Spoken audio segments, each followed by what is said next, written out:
Leaves के yellow होने की ना 3 रीज़न है। जो नाइट्रोजन की कमी और जो है आयरन की कमी ना, इसको अक्सर लोग कंफ्यूज करते हैं और डिफरेंशिएट नहीं कर पाते।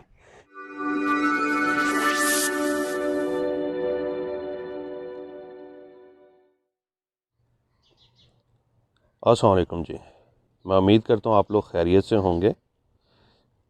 आज की वीडियो एक बहुत इम्पॉर्टेंट टॉपिक पे है। वो टॉपिक है जी पौधे के लीव्स का येलो होना। ये प्रॉब्लम ज़मीन में कम देखने को मिलता है, जो पौधे ज़मीन में लगे होते हैं उनमें कम देखने को मिलता है, लेकिन जो गमले में लगे हुए पौधे होते हैं उनमें ये प्रॉब्लम अक्सर मिलता है। जैसे कि ये भी आपको लीव्स नज़र आ रहे होंगे, इनको अगर आप गौर से देखें तो लीव्स येलो हो रहे हैं और उनकी जो वेन्स हैं वो स्टिल ग्रीन है, वो डार्क ग्रीन है बट लीव्स येलो हो रहे हैं। ये प्रॉब्लम अक्सर ग्रोथ सीज़न में पौधों में आता है। वैसे भी रूटीन में आ जाता है लेकिन कम होता है, लेकिन ग्रोथ सीज़न में ज़्यादा प्रोमिनेंट हो जाता है। ये लीव्स के येलो होने की ना 3 रीज़न है जो कॉमनली ऑब्ज़र्व की जाती हैं। सबसे पहली रीज़न है नाइट्रोजन की कमी, दूसरी रीज़न है आयरन की कमी और तीसरी रीज़न है रूट्स में ऑक्सीजन की कमी। इन तीनों रीज़न्स की वजह से लीव येलो होना शुरू हो जाते हैं। अब इन तीनों में डिफरेंशिएट कैसे करें? देखें, ऑक्सीजन की कमी तो बड़ी आसानी से डिफरेंशिएट हो जाती है कि उसमें सारे पौधे के लीव्स जो हैं वो येलो होना शुरू हो जाते हैं। जैसे अब आपको इसकी वेन्स ग्रीन नज़र आ रही है, उसमें ऐसा नहीं होता। जब ऑक्सीजन की कमी होती है तो पूरा का पूरा लीव येलो होता है, उसमें ये वेन्स भी येलो हो जाती हैं, तो वो रूट्स में ऑक्सीजन की कमी होती है। दूसरी रीज़न है नाइट्रोजन की कमी। नाइट्रोजन की कमी और जो है आयरन की कमी ना, इसको अक्सर लोग कंफ्यूज करते हैं और डिफरेंशिएट नहीं कर पाते, क्योंकि इन दोनों रीज़न्स में लीव येलो होते हैं और इनकी वेन्स जो हैं वो ग्रीन होती हैं, यानी डार्क ग्रीन वेन्स होंगी जैसे ये आपको नज़र आ रही हैं और लीव्स येलो होंगे। अब इनमें मैं आज आपको डिफरेंस बताता हूँ कि दोनों में डिफरेंस क्या है। देखें, अगर आप गौर करेंगे तो ये जो है न्यू लीव्स येलो हो रहे हैं, यानी न्यू ग्रोथ है, वो लीव्स येलो है और उनकी वेन्स जो हैं वो डार्क ग्रीन है।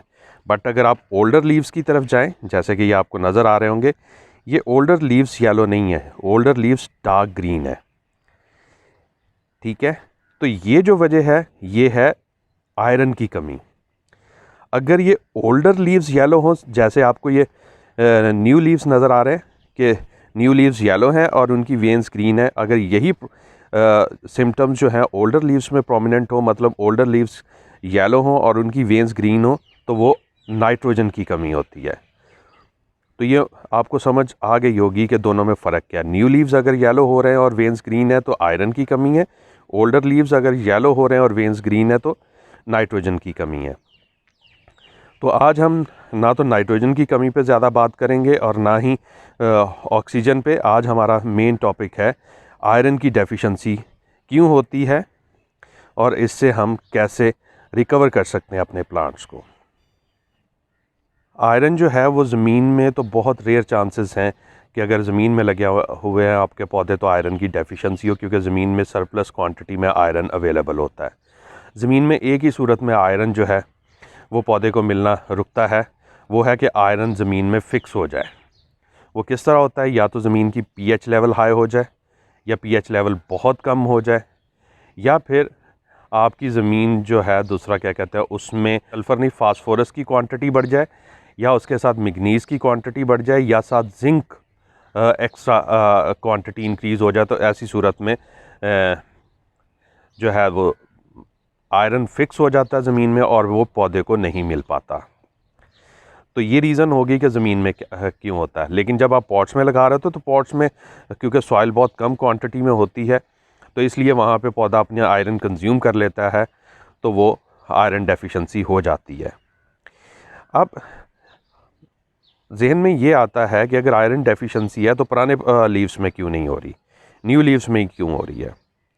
तो आयरन की एक स्पेशल फ़ीचर है कि जब रूट्स इनको एब्जॉर्ब करती हैं आयरन को, तो ये आयरन पौधे में ट्रैवल करके जहाँ पे एक दफ़ा पहुँच जाता है तो वहाँ जाके फ़िक्स हो जाता है, फिर ये आगे मूव नहीं करता। लीव्स में, ओल्डर लीव्स में पहुँच गया, वहाँ फ़िक्स हो गया, वहाँ से आगे नहीं जाएगा। तो जब न्यू लीव्स निकलेंगे तो अगर ज़मीन में फर्दर आयरन नहीं होगा, रूट्स आयरन नहीं देंगी, तो न्यू लीव्स में आयरन की डेफिशिएंसी आपको नज़र आ जाएगी। तो ये वजह होती है आयरन की डेफिशिएंसी, और वो भी न्यू लीव्स में, क्योंकि ओल्ड लीव्स को तो आयरन मिल गया, न्यू लीव्स को आयरन नहीं मिल रहा, तो जिसकी वजह से उनकी डेफिशिएंसी हो जाती है आयरन की। मेरे अगर ये बाकी प्लांट्स देखें तो इनमें किसी में प्रॉब्लम नहीं है, सिर्फ एक ही प्लांट वो पौधे में प्रॉब्लम आया है, सॉइल में लगा हुआ है, तो इसीलिए मैंने कहा चलें वीडियो बनाते हैं और फिर आपसे भी ये इन्फॉर्मेशन शेयर करते हैं। मैं कुछ और पौधे आपको दिखाता हूँ। ये देखिए, इनमें आपको किसी में भी आयरन की डेफिशिएंसी नज़र नहीं आ रही होगी। मेरे सिर्फ बेसिकली 2 प्लांट्स में आया, एक मेरा किन्नू का पौधा है, वो पॉट में लगा हुआ उसमें है, और एक ये रोज़ में था, बल्कि अभी है उसका, तो इसलिए मैंने कहा मैं आपको शो कर दूँ और साथ आपसे इन्फॉर्मेशन भी शेयर कर दूँ उससे रिलेटेड। तो ये आयरन डेफिशिएंसी का मैंने आपको बेसिक आइडिया दे दिया है। अब चलते हैं कि हम इससे पौधे को रिकवर कैसे कर सकते हैं। पहले तो सबसे पहले हम बात कर लें कि हम बच कैसे सकते हैं। रूटीन में आप माइक्रो न्यूट्रिएंट्स जो हैं वो हर 15 डेज़ के बाद स्प्रे करते रहें, 2 ग्राम पर लीटर के हिसाब से डिज़ोल्व करें और सारे पौधों पे स्प्रे करते रहें, तो ये प्रॉब्लम नहीं आएगा। अब होता पता क्या है, हम लोग क्या करते हैं कि हम मैक्रो न्यूट्रिएंट्स जो नाइट्रोजन, फास्फोरस और पोटाशियम है, उस पर तो हमने फोकस किया होता है, NPK 20-20 दे रहे होते हैं या NPK की डिफरेंट रेशोज़ दे रहे होते हैं, ठीक है। लेकिन हम माइक्रो न्यूट्रिएंट्स की इंपॉर्टेंस में बहुत सारे लोगों को नहीं पता होती कि माइक्रो न्यूट्रिएंट्स भी चाहिए, जिसमें पौधे को सल्फ़र चाहिए, कैल्शियम चाहिए, बोरॉन चाहिए, जिंक चाहिए, कॉपर चाहिए, आयरन चाहिए, मैग्नीज़ चाहिए। तो ये माइक्रो न्यूट्रिएंट्स हैं जो पौधे को चाहिए, लेकिन हम लोग उस पर फोकस नहीं करते, बल्कि माइक्रो न्यूट्रिएंट्स तो अक्सर लोग स्प्रे करते ही नहीं या देते ही नहीं है। बस वो NPK 20-20 में जो थोड़े बहुत होते हैं उन्हीं से पौधे चलते रहते हैं, या फिर दूसरा क्या कहते हैं, नहीं भी होते तो वो जो ज़मीन में होते हैं उन्हीं से पौधों को थोड़े बहुत माइक्रो न्यूट्रिएंट्स मिल जाते हैं। तो अल्टीमेटली ये इस तरह के फिर प्रॉब्लम फेस करने पड़ते हैं, पौधे की ग्रोथ रुकती है। देखें, जितने मैक्रो न्यूट्रिएंट्स यानी नाइट्रोजन, फास्फोरस और पोटाशियम ज़रूरी हैं, उसी हिसाब से माइक्रो न्यूट्रिएंट्स भी उतने ही इम्पॉर्टेंट हैं। अगर आप माइक्रो न्यूट्रिएंट्स नहीं देंगे तो फ्रूट प्लांट्स में फ्रूट नहीं आएंगे, या फ्रूट की क्वालिटी बहुत ख़राब होगी, पौधे की ग्रोथ रुक जाएगी, और माइक्रो न्यूट्रिएंट्स की कमी की वजह से पौधे मर भी सकते हैं। अब जैसे ये आयरन है, आयरन मेजर पार्ट है, एक इम्पॉर्टेंट पार्ट है क्लोरोफिल का, और क्लोरोफिल की वजह से ये लीव्स ग्रीन होते हैं। अब क्लोरोफिल का काम क्या होता है, वो पौधे के लिए फूड बनाता है सनलाइट की मौजूदगी में। तो अगर वो क्लोरोफिल ही नहीं होगा पौधे में, लीव्स ग्रीन ही नहीं होंगे, तो पौधा कैसे सर्वाइव करेगा। तो इसीलिए माइक्रो न्यूट्रिएंट्स के साथ, मैक्रो न्यूट्रिएंट्स के साथ साथ आपको माइक्रो न्यूट्रिएंट्स पे भी फोकस करना चाहिए, और वो भी पौधे को देने चाहिए। और उसका मैंने आपको बताया है कि हर 15 डेज़ के बाद एक दफ़ा लाजमी स्प्रे करें माइक्रो न्यूट्रिएंट्स का, और कोई अच्छी ब्रांड के माइक्रो न्यूट्रिएंट्स बाय करें। मार्केट में अवेलेबल हैं, मिल जाते हैं, बस एक अच्छे ब्रांड के बाय करके तो वो स्प्रे करते रहें, 2 ग्राम पर लीटर के हिसाब से डिज़ोल्व करें और प्लांट्स पे स्प्रे करते रहें, तो इंशाल्लाह माइक्रो न्यूट्रिएंट्स की कमी नहीं होगी।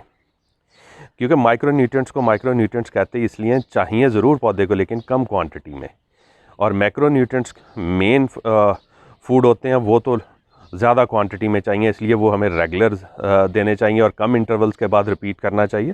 लेकिन माइक्रो न्यूट्रिएंट्स 15 डेज़ के बाद करते रहें तो मोर देन एनफ है। हाँ जी, एक चीज़ तो मैं आपको बताना भूल गया कि ये जो लीव्स इस तरह येलो होते हैं जी, इसी चीज़ को बाद में ना क्लोरोसिस कहते हैं। आई थिंक मैं सही प्रोनाउंशिएट कर रहा हूँ इसको, क्लोरोसिस। तो वो कहते हैं लीव्स का ये येलो होना। तो इससे रिकवर करने का तरीका है, तो आइए देखते हैं कैसे करते हैं। इसके लिए आपको चाहिए चिलेटेड आयरन। चिलेटेड आयरन या सल्फेट ऑफ आयरन या आयरन सल्फेट, ये आपको अगर मिल जाए, और ये मार्केट में आसानी से मिल जाएगा, ये आपने लेना है। इसको 2 ग्राम पर लीटर के हिसाब से, 2 से 2.5 ग्राम पर लीटर के हिसाब से आप पानी में डिज़ोल्व करें, और अच्छी तरह डिज़ोल्व करें इसको, यानी डाल के अच्छी तरह मिक्स करें। और ये वाटर सॉल्युबल होते हैं, अगर सल्फेट ऑफ आयरन है तो ये वाटर सॉल्युबल है, तो फिर आपने इसका पौधे पे थॉरोली स्प्रे करना है और जो पानी बच जाएगा वो आपने पौधे की बेस में दे देना है।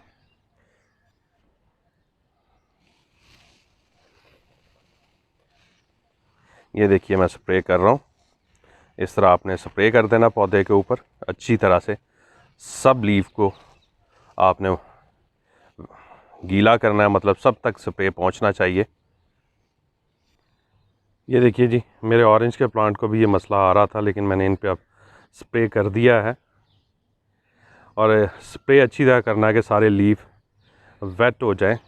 उसके बाद जो बाकी पानी बचेगा, यानी 1 लीटर पानी आपका एक पौधे के लिए चाहिए होगा, स्प्रे करें और जो बाकी बचे वो आप उसकी बेस में डाल दें।